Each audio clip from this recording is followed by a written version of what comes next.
Hello जी, नमस्ते। कैसे हो आप सब? मैं हूं Nidhi and welcome back to Nidhi's job talk. आज के वीडियो में मैं बात करने वाली हूँ ऑस्ट्रेलिया वर्क वीज़ा फॉर 2026। अगर आप ऑस्ट्रेलिया वर्क परमिट 2026 के बारे में सोच रहे हैं, आप 2026 में ही ऑस्ट्रेलिया जाना चाहते हैं, जाके वहाँ पे जॉब करना चाहते हैं, या फिर अगर आप फ्यूचर में PR के लिए भी सोच रहे हैं, या फिर आप प्लानिंग्स बना रहे हैं कि ऑस्ट्रेलिया में पहले आप जाएंगे, जाके आप PR पाथवे के थ्रू आप ऑस्ट्रेलिया में सेटल होना चाहते हैं, तो ये वीडियो हो सकता है आप लोगों के लिए बेहद इंपॉर्टेंट। इस वीडियो में मैं एंड तक आपको ये भी बताऊंगी कि अभी करेंटली कौन कौन से वैकेंसीज अवेलेबल है ऑस्ट्रेलिया में, उनकी सैलरीज कितने होने वाली है, उस प्रोसेस में आपको कौन कौन से डॉक्यूमेंट्स चाहिए होंगे, आपके वीज़ा के लिए फ़ीस कितनी लग सकती है, सब क्लास 482 वीज़ा के बारे में कंप्लीट डिटेल्स। हालांकि ये मैंने पिछले काफ़ी वीडियोस में बनाया है, still for a brush up for you मैं सब क्लास 482 के सारे रिक्वायरमेंट, सारी चीज़ें क्लियरली इस वीडियो के एंड तक बताने वाली हूँ। एंड मोस्ट इंपॉर्टेंटली, अगर आप PR पाथवे के बारे में सोच रहे हैं और TRC के लिए रिक्वायरमेंट्स क्या क्या होने वाली है, ये सारी चीज़ें इस वीडियो के एंड तक आपको मैं बताने वाली हूँ।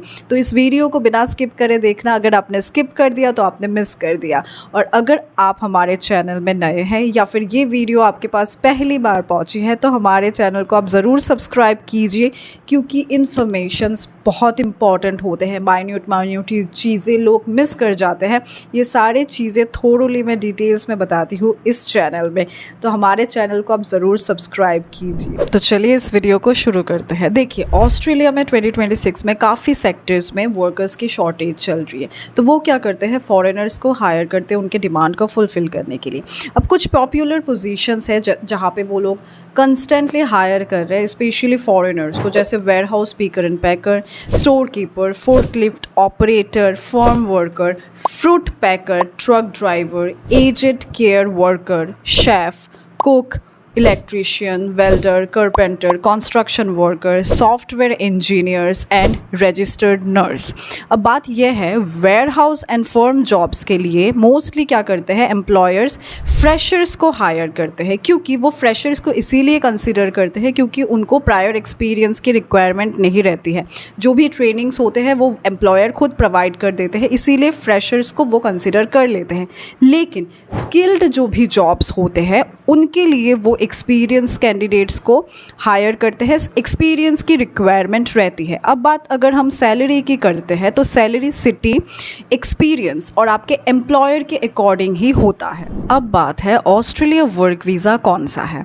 आपके लिए सबसे इम्पॉर्टेंट वीज़ा हो सकता है Australia skills in demand visa, जिसे सब क्लास 482 भी कहा जाता है। देखिए दोस्तों, ये ऑस्ट्रेलिया का एम्प्लॉयर स्पॉन्सर्ड वीज़ा होता है। इसमें क्या होता है, इस वीज़ा के लिए ऑस्ट्रेलिया के जो एम्प्लॉयर होते हैं वहाँ से आपको एक स्पॉन्सरशिप लेटर चाहिए होता है, और साथ ही आपको वो जॉब ऑफ़र करते हैं जो कि कम्प्लीटली मैंडेटरी है। अगर इस वीज़ा के थ्रू आप ऑस्ट्रेलिया में जाते हैं तो आप लीगली काम कर सकते हैं वहाँ पे, और अगर आप फ्यूचर में वहाँ सेटल होना चाहते हैं, लाइक फॉर एवर रेसिडेंसी का सोचते हैं, तो इस वीज़ा के थ्रू अगर आप जाते हैं तो जाके आप PR में इसको कन्वर्ट करना चाहते हैं, तो ये आपके लिए वन ऑफ द ईजीएस्ट वे हो सकता है। आप PR के लिए ये एक बेटर ऑप्शन हो सकता है आपके लिए। अब बात है सब क्लास 482 का जो वीज़ा होता है, उसमें कंडीशंस क्या क्या होते हैं। देखिए, इस वीज़ा को अप्लाई करने के लिए आपके पास ऑस्ट्रेलियन एम्प्लॉयर से आपके लिए एक स्पॉन्सरशिप लेटर जो होती है वो होना मैंडेटरी है। एक जेन्युइन जॉब ऑफ़र, जब आपको वो स्पॉन्सर देंगी तो आपको साथ ही जॉब ऑफ़र लेटर भी वो प्रोवाइड करेंगी। इसके बाद आपको रिलेवेंट स्किल्स होने चाहिए जिसके लिए आप अप्लाई करेंगे। आपकी इंग्लिश रिक्वायर्ड है, आपको इंग्लिश आनी चाहिए। आपको एक्सपर्ट लेवल या फिर एडवांस लेवल की ज़रूरत नहीं है। बेसिक इंग्लिश में अगर आप कम्युनिकेशन कर सकते हैं तब भी आपका चलेगा, बट इंग्लिश इज़ रिक्वायर्ड। आपकी हेल्थ चेक करी जाएगी और आपकी कैरेक्टर सर्टिफिकेट चाहिए होंगे, उसके लिए क्लियरेंस चाहिए होगा, जो कि आपका पुलिस क्लियरेंस सर्टिफिकेट भी कहा जाता है। इसके लिए आपके रिक्वायर्ड डॉक्यूमेंट्स कौन कौन से होंगे। देखिए, आपके पास जो पासपोर्ट होता है वो बहुत इंपॉर्टेंट होता है, वो आपकी एक्सपायर्ड नहीं चलेगी। आपको वैलिड पासपोर्ट रखने हैं, अपडेटेड CV होने चाहिए, आपके एजुकेशनल सर्टिफिकेट्स होने चाहिए, आपके रिलेवेंट एक्सपीरियंस सर्टिफिकेट होने चाहिए प्रोवाइडेड। अगर आप एक एक्सपीरियंस्ड कैंडिडेट है तो ही आपके पास वो होनी चाहिए। अगर आप फ्रेशर है तो फिर आपके लिए ये मैंडेटरी नहीं है शो करना। आपके लिए पासपोर्ट साइज़ फ़ोटोज़ आपके होने चाहिए, पुलिस क्लियरेंस सर्टिफिकेट चाहिए, आपको एम्प्लॉयर से कुछ डॉक्यूमेंट्स आपको जो भी मिलेंगे ड्यूरिंग द प्रोसेस वो सारे डॉक्यूमेंट्स आपके पास होने चाहिए एज इट इज़, और आपके एम्प्लॉयर स्पॉन्सरशिप्स के डॉक्यूमेंट्स, यही सारी चीज़ें आपके पास होनी चाहिए एज अ डॉक्यूमेंट। अब इम्पॉर्टेंट बात ये है दोस्तों, ओरिजिनल जो डॉक्यूमेंट्स होता है वो काफ़ी लोग कंफ्यूज कर जाते हैं कि वीज़ा के जो प्रोसेस होते हैं तो आपके ओरिजिनल डॉक्यूमेंट्स एम्बेसी में सबमिट करने पड़ते हैं कि नहीं। देखिए, आपके जो ओरिजिनल डॉक्यूमेंट्स हैं वो एम्बेसी में सबमिट करने का सवाल जनरली नहीं आता है। आपके स्कैन्ड कॉपीज़ जो ही होते हैं वही सारे आप अपलोड करेंगे during your full visa process. आपके ओरिजिनल जो भी डॉक्यूमेंट्स होते हैं वो आपको जब वेरिफिकेशन का टाइम आएगा तब आपको साथ में कैरी करने के लिए बोल सकते हैं। वो आपको देखेंगे, आपके डॉक्यूमेंट्स देखेंगे और आपको वही डॉक्यूमेंट्स आपके साथ वापस लेके आना है, उनको दे के नहीं आना है। अब दोस्तों, जॉब्स के लिए कैसे अप्लाई करें? डायरेक्ट कंपनी के ऑफिशियल वेबसाइट पे ही अप्लाई करना है आपको, कहीं और से नहीं करना है, किसी और के थ्रू नहीं करना है।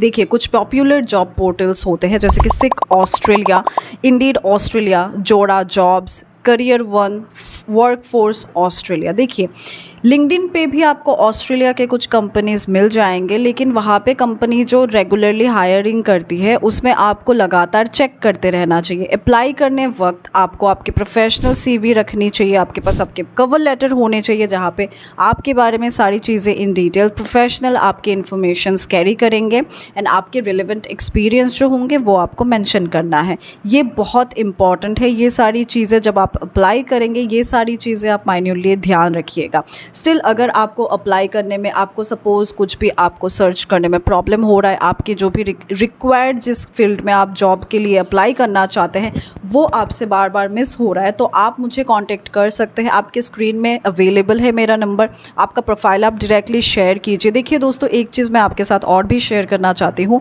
अगर आप सोचते हैं कि मेरे थ्रू आप अप्लाई या फिर किसी के थ्रू भी आप अप्लाई करवाते हैं और आप सोचते हैं कि आपकी वीज़ा इमीडिएटली लग जाएंगी, तो दोस्तों ऐसा नहीं होता है। हम या फिर अगर आप खुद भी अप्लाई करते हैं तो आपको बस अप्लाई करने तक ही आपका काम होता है। इसके बाद जो आपका प्रोसेस होता है वो कम्प्लीटली आपके एम्प्लॉयर पे डिपेंड करता है, और बाद में अगर आपके एम्प्लॉयर से आपके कंफर्मेशन आ जाते हैं तो आपकी वीज़ा का जो भी प्रोसेस होता है वो एम्बेसी के पास ही होता है। हमारे साइड से इसमें कोई भी गारंटी नहीं रहता है कि आपको वीज़ा आ सकता है या फिर जॉब ऑफर लेटर आ सकता है। इट्स जस्ट आपको कॉन्स्टेंटली आपके बारे में अपडेट जो भी है आपको नोटिस करना है। आप अगर खुद से अप्लाई करते हैं तो आपको ध्यान देना है कि आपके कोई भी अपडेट्स आ रहे हैं कि नहीं, आपके पास कोई भी ईमेल आ रहे हैं कि नहीं।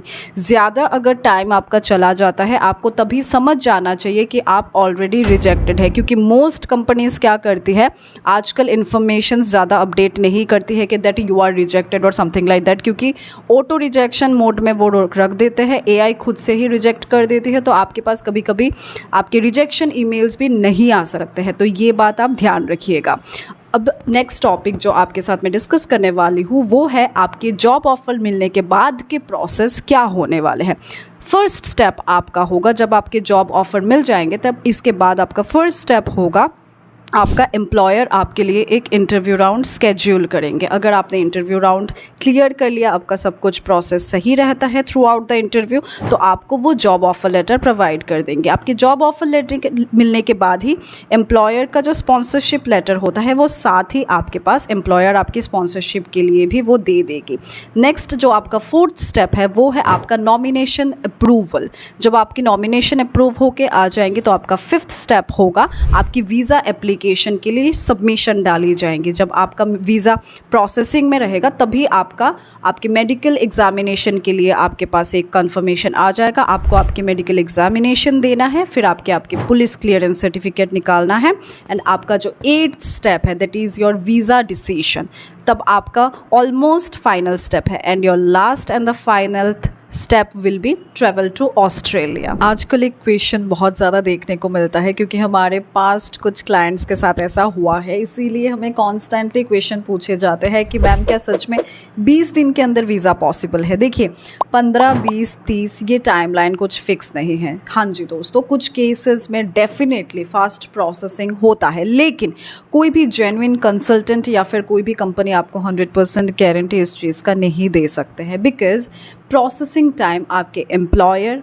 आपके ऑक्यूपेशन एंड इमिग्रेशन वर्कलोड पे डिपेंड करता है। जी हाँ दोस्तों, अगर आपको कोई बोल रहा है कि हमें 20 लाख दीजिए और आपका गारंटीड वीज़ा है, आप ले सकते हैं वीज़ा, हम आपको प्रोवाइड कर देंगे इतने दिनों में, तो आपको इस मैटर पे बहुत ज़्यादा ध्यान दे के चलना है, क्योंकि दोस्तों ये जो ऑस्ट्रेलिया का जो वीज़ा प्रोसेस है ये एक जेन्युइन वर्क वीज़ा का प्रोसेस है। ये ऑफिशियल प्रोसेस होता है, कंप्लीटली ट्रांसपेरेंट प्रोसेस है। इसमें आपको कोई भी आपको लाके नहीं दे सकता, ये उनके इमिग्रेशन डिपार्टमेंट के थ्रू ही आपके पास आएगा।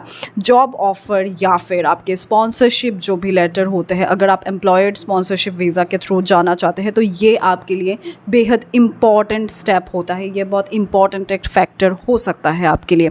अब बात है, अगर आप PR पाथवे के बारे में सोच रहे हैं, और बहुत से लोग क्या करते हैं, ऑस्ट्रेलिया में सिर्फ काम करने के लिए थ्रू वर्क वीज़ा नहीं जाते हैं, उनके पास एक ड्रीम होता है कि हम वर्क वीज़ा के थ्रू जाएंगे लेकिन फ्यूचर में हम ऑस्ट्रेलिया में सेटल होना चाहते हैं as a permanent residence.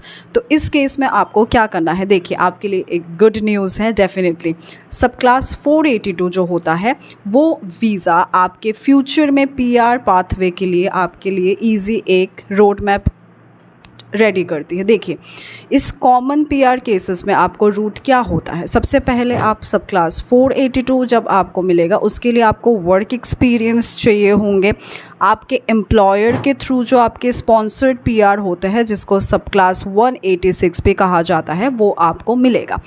Current rule के मुताबिक ये है कि अंडर सब क्लास 482 की अगर आप बात करते हैं तो इसमें क्या होता है, स्पॉन्सर्ड वर्कर्स के लिए मैक्सिमम आपको अप्रॉक्सीमेटली 2 इयर्स का आपको एम्प्लॉयमेंट होनी चाहिए ऑस्ट्रेलिया में। इसके बाद आप डायरेक्टली PR पाथवे का जो ऑप्शन होता है वो आपके लिए खुल जाता है। तो अगर आप ऑस्ट्रेलिया में एज अ वर्क वीज़ा जाते हैं, एम्प्लॉयड स्पॉन्सर्ड वीज़ा के थ्रू आप जाते हैं, फिर बाद में 2 साल 3 साल जो भी टाइमलाइन होता है, आप उसके बाद वर्क एक्सपीरियंस लेने के बाद अगर आप कन्वर्ट करवाते हैं आपका, तो आपके लिए एक ईजी और बेटर ऑप्शन हो सकता है PR पाथवे के लिए। तो दोस्तों अगर आपको कोई बोल रहा है ऑस्ट्रेलिया वर्क परमिट के लिए, कोई भी फेक जॉब ऑफर लेटर बना के आपको बोल रहा है कि आपको मिल सकता है वीज़ा, या फिर डायरेक्टली कंपनी के ऑफिशियल वेबसाइट पे आप अप्लाई नहीं कर रहे, कुछ भी आपको प्रॉब्लम हो रहा है, तो आप हमसे कांटेक्ट कर सकते हैं। हम आपको ऑथेंटिकेशन चेक करके बता सकते हैं। आपको प्रोफेशनल CV बनाना है, आपको जेन्युइन स्पॉन्सरशिप जॉब्स जो भी होते हैं उन्हीं में टारगेट करना है, रैंडम कहीं पे भी आपको अप्लाई नहीं करना है, क्योंकि अगर आपका फील्ड ही नहीं है और आप रैंडम अप्लाई करते हैं, जो भी आपका CV होता है, फॉर्मेटिंग होता है, उस जॉब के लिए अगर आपका वो पोजीशन मैच ही नहीं करता है, तो वैसे भी आप एक टाइम के बाद अगर आप ऐसे कंस्टेंटली करते रहते हैं तो आपको कंपनीज ब्लैकलिस्ट भी कर सकती है, ये भी आपको ध्यान देना है। वीज़ा के लिए आपको लाखों रुपए तो एडवांस में बिल्कुल ही किसी को नहीं देना है। ऑफिशियल इमिग्रेशन के जो भी रूल्स आते हैं, हाँ ये और एक बात है कि रूल्स बहुत फास्ट चेंज होते हैं, ऐसा नहीं है कि 1 साल पहले जो रूल था आज के डेट पे सेम रूल्स है, रूल्स बहुत कंस्टेंटली चेंज होते रहते हैं। तो आपको इमिग्रेशन के जो भी ऑफिशियल वेबसाइट होता है वहाँ पे जाके आपको इमिग्रेशन रूल्स कॉन्स्टेंटली चेक करने हैं, नेविगेट करना है, तो भी आपको क्लियर एक आइडिया रहेगा। तो दोस्तों अगर आपको ऑस्ट्रेलिया वर्क वीज़ा के थ्रू जाना है, आपको PR लेना है, आपको डॉक्यूमेंटेशन प्रोसेस में हमारे साइड से या फिर आपको अप्लाई करने में ही कोई भी हेल्प चाहिए, तो आप दिए गए व्हाट्सएप नंबर पे अपना प्रोफाइल हमें सेंड कर सकते हैं। हम ऐसे ही इन्फॉर्मेटिव वीडियोस आपके लिए बनाते हैं, आपको कोई भी तकलीफ़ ना हो, ईजीली आप चीज़ें एक्सेस कर पाएँ, यही हम चाहते हैं। तो दोस्तों मिलते हैं ऐसे ही नेक्स्ट वीडियो में, तब तक के लिए टेक केयर, बाय बाय।